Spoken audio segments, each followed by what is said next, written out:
Di mana Ibnu Qayyim mengatakan level orang yang sholat itu ada 5. Level yang pertama, orang yang berdosa dengan sholatnya, kata beliau. Siapa ini orang yang berdosa? Orang yang sholat tidak sama sekali memberikan haknya. Ada orang sholat hanya karena disuruh oleh orang lain, hanya karena tidak enak, mau udu nggak udu terserah. Ini berdosa nih. Percuma dia sholat, dia berdosa. Karena di sini riya. Nah, itu. Dan tidak ada hubungannya dengan Allah SWT, malah berdosa dengan sholatnya. Ada orang yang kedua, sholat tapi nggak dapat pahala. Dia tahu diperintahkan sama Allah tapi tidak dapat pahala, karena dari awal takbir sampai salam semuanya menghayal. Ini orang yang percuma, nggak ada pahalanya. Masuk dalam sabda Nabi SAW, ada orang ya, yang hari kiamat diremuk-remuk sholatnya seperti pakaian kotor lalu dilemparkan ke wajahnya. Karena dari takbir sampai salam nggak ngerti apa yang dia lakukan. Untuk apa sholat kalau begitu? Allah nggak butuh sholat kita, ikhwani. Allah nggak butuh. Biar kita sholat khusyuknya luar biasa, sujudnya sampai berhari-hari nggak angkat kepala, tetap aja Allah nggak butuh dengan itu. Kata Nabi SAW dalam hadis qudsi, Allah SWT berfirman, wahai anak Adam, apapun yang kau kerjakan tidak akan bermanfaat bagiku dan aku akan kembalikan kepadamu. Itu amal kalian yang akan bermanfaat buat kalian sendiri, tidak ada manfaatnya buat saya. Kata Allah SWT, hadis qudsi. Ini luar biasa, harus kita faham nih ya, tidak boleh salah dalam masalah-masalah seperti ini. Maka kita harus tahu bahwasanya sholat itu kita yang butuh dan bukan Allah Azza wa Jalla. Baik, Abu Sa'id Al-Khudri, Ibnu Qayyim mengatakan tadi orang yang kedua adalah orang yang tidak dapat pahala sama sekali. Yang ketiga, orang yang dapat pahala. Dapat pahala, tapi pahalanya pas-pasan. Ini sesuai dengan sabda Nabi SAW. Ada orang yang sholat tidak akan mendapatkan kecuali setengah pahala sholatnya. Ada orang yang sholat tidak dapat kecuali 1/10 dari sholatnya. Jadi kecil, ada pahala tapi kecil. Lebih banyak menghayal daripada fokusnya. Yang keempat adalah orang yang sholat berusaha untuk fokus, gitu kan? Tetapi terkadang masih menghayal, masih terlintas. Maka ini lebih dominasi pahala yang dia dapatkan daripada hilangnya pahala. Karena kalau kita lagi baca Al-Quran atau kita lagi baca bacaan sholat, kemudian kita fokus, dapat konsentrasi, ikutin bacanya, dapat pahala terus per hurufnya, gitu kan? Pergerakan juga ada pahalanya. Tapi pada saat kita baca terus kita nggak sadar lagi menghayal, cuma lisan kita karena sudah terbiasa membaca, jadi ngucapin kena rutinitas, itu nggak ada pahalanya, gitu kan? Itu nggak ada pahalanya. Orang yang keempat ini adalah golongan orang yang dapat mayoritas pahala sholatnya, tapi masih ada yang hilang.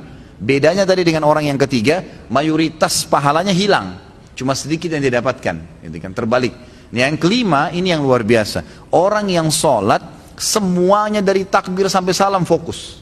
Bahkan kalau mereka sholat, mereka sudah lupa siapapun yang ada di sekitarnya. Mereka tidak perlu tahu tempat itu di mana mereka berada. Sampai pada tingkat itu. Abu Sa'id Al-Khudri radhiyallahu anhu dikatakan dalam riwayat dan masuk dalam poin yang kelima ini. Jadi bukan jangan Anda katakan, oh susah orang kalau fokus sholat. Itu nggak ada susahnya. Asal dia mau, dia tahu dulu nilainya kadar sholat itu. Abu Sa'id Al-Khudri berkata radhiyallahu anhu, saya pernah disuruh oleh Nabi SAW menjaga pasukan di malam hari dan Nabi SAW sedang tidur bersama dengan pasukan. Maka saya pun sholat di semak belukar. Pada saat saya lagi sholat, tiba-tiba ada mata-mata musuh dari jauh itu yang memanah ke arah saya dan tepatnya jatuh di jantung saya. Di tengah-tengah dadanya jatuh di jantungnya. Dia bilang lalu keluar darah. Tetapi pada saat itu saya sedang sangat menikmati surah Al-Kahfi yang saya baca, sehingga saya tidak merasakan perihnya dan sakitnya anak panah itu. Tetap baca surah Al-Kahfi dengan tenang. Al-Kahfi mengalahkan itu semua, gitu kan? Lalu kemudian dia berkata, mata-mata itu melepaskan lagi anak panah yang kedua. Dilepaskan anak panah kedua, jatuh tepat di sebelahnya anak panah pertama, tergores, keluar darah lagi. Tetap saya masih belum merasakan sakitnya karena nikmatnya membaca surah Al-Kahfi. Sampai musuh itu melepaskan 9 atau 10 anak panah. Sasarannya semua hampir sama, di jantung. Dia bilang, kalau bukan karena saya khawatir, ini sudah mulai berat, ini 10 anak panah di dadanya. Dia bilang, kalau bukan saya khawatir saya terbunuh dengan anak panah selanjutnya, kemudian Nabi SAW dan sahabat-sahabat yang lain akan dibunuh oleh musuh, demi Allah saya akan selesaikan sholat saya dengan surah Al-Kahfi. Tapi karena saya khawatir tuh maka dia ruku. Dia bilang waktu saya ruku, kemungkinan mata-mata itu tahu kalau saya manusia. Tadi dia ragu. Kemudian dia lari dan tidak jadi menyerang pasukan muslimin. Tapi saksi bahasan kita bukan masalah perangnya. Bagaimana Abu Sa'id al-Khudri bisa fokus sampai tidak merasakan sakitnya anak panah. Coba nih teman-teman di sini kalau digigit nyamuk, ya. Digigit nyamuk gimana tuh?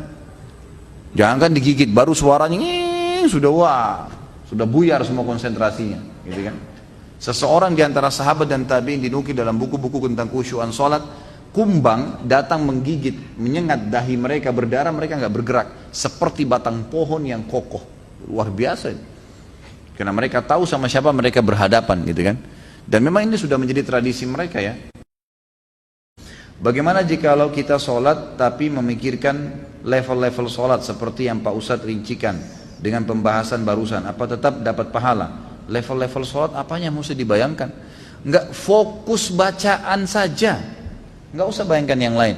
Alhamdulillahirrabbilalamin, fokus ucapan diucapkan, telinga kita mendengar, mata kita dibuka lihat tempat sujud. Udah, renungi maknanya. Kalau enggak ngerti maknanya, maka kita ikutin bacaannya. Alhamdulillahirrabbilalamin, kita dengar dengan kuping kita, gitu kan? Ar-Rahmanir-Rahim kita dengar. Masa kalau dengar musik bisa konsentrasi, dengar Quran tidak bisa, gitu ya? Jadi gitu, seperti itulah. Jadi nggak usah bayangin apa-apa. Nggak usah bayangin apa-apa. Tadi ada yang bayangin kambing sama ayam apa segala, nggak perlu gitu. Apakah level-level tipe sholat tersebut berkorelasi dengan level-level dosa yang telah kita lakukan?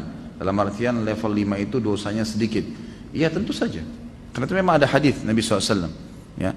Jadi dosa itu bisa menghambat rezeki dan bisa menghilangkan atau mengurangi konsentrasi kepada Allah SWT. Malasnya kita ibadah justru karena adanya dosa. Salah satunya. Maka coba perbanyak istighfar. Saya punya pengalaman pribadi, pernah saya belajar waktu saya masih SMA kelas 3 di kota Madinah pada waktu itu tahun 1993. Kemudian saya di masjid kampus lagi menghafal materi balaghah. Memang agak sulit waktu itu materinya. Saya coba hafal nggak bisa, lupa terus. Saya juga kalau sholat, gitu kan, sering kadang-kadang tidak konsentrasi, lebih banyak menghayalnya. Subhanallah, ada teman dekat saya, Dr. Muhammad namanya, sekarang baru selesaikan S3-nya doktornya, adik kandungnya Dr. Sulaiman Rahili, sahabat dekat saya, gitu kan. Maka beliau datang ke saya dan mau mengajar. Waktu itu beliau tingkat 2 kuliah di kuliah hadis, ngajar saya. Sebelum buka buku balaghah itu, saya dari asar nih sudah baca nggak faham-faham, dari habis duhur malah, pulang dari kelas ujian saya baca sampai menjelang isya belum faham. Habis isya dia datang ngajar saya. Terus saya tanya, akhi, apa sih sebenarnya penyebabnya? Saya kalau sholat nggak konsentrasi, baca buku nggak bisa hafal-hafal. Dia ucapin kalimat subhanallah menyentuh saya. Dia bilang, mungkin kamu masih punya dosa. Padahal waktu itu saya masih kelas 3 SMA. Dan ini teman-teman perlu tahu ya, saya SMA itu di Madinah. Di Madinah itu nggak ada bioskop, nggak ada karaoke, perempuan semua bercadar, pakai jilbab. Hiburan kami itu dulu kampus, Masjid Nabawi, gitu kan. Kalaupun kita masuk ke mall, ke pasar-pasar, nggak ada musik, beli kebutuhan, kemudian pulang ke kampus. Nggak ada celah yang kita katakan ada dosa kayak di Indonesia. Orang yang masya Allah SMA-nya di sini luar biasa kemana-mana. Tapi itu saja masih cukup membuat saya tidak bisa khusyuk gitu. Lalu dia bilang, coba akhi, ente istighfar kepada Allah SWT, kemudian coba sholat, ya kan? Mungkin tujuan dia waktu itu mengajak untuk sholat taubat ya. Ada hadis Nabi SAW riwayat Abu Daud dengan sanad hasan. Tidak ada seorang hamba yang berbuat dosa, kemudian dia berwudu, lalu dia sholat 2 rakaat, lalu dia beristighfar, kecuali Allah ampuni dosanya. Maka saya astagfirullah wa atubu ilaih, saya berdiri, saya sholat. Waktu itu 2 rakaat menghadap kiblat, subhanallah. Begitu saya salam, ini pengalaman pribadi. Begitu saya salam, saya belajar dengan dia setengah jam, buku itu saya fahami. Setengah jam buku itu saya faham. Bahkan saya hafal hal-hal yang tidak saya hafal sebelumnya, yang sudah mungkin 6 jam saya belajar, gitu kan. Subhanallah. Saya jadikan patokan, ternyata memang dosa bisa jadi penghambat itu. Maka makin pekah, makin dekat dengan Allah SWT, maka makin berpengaruh kehusyuan tentunya.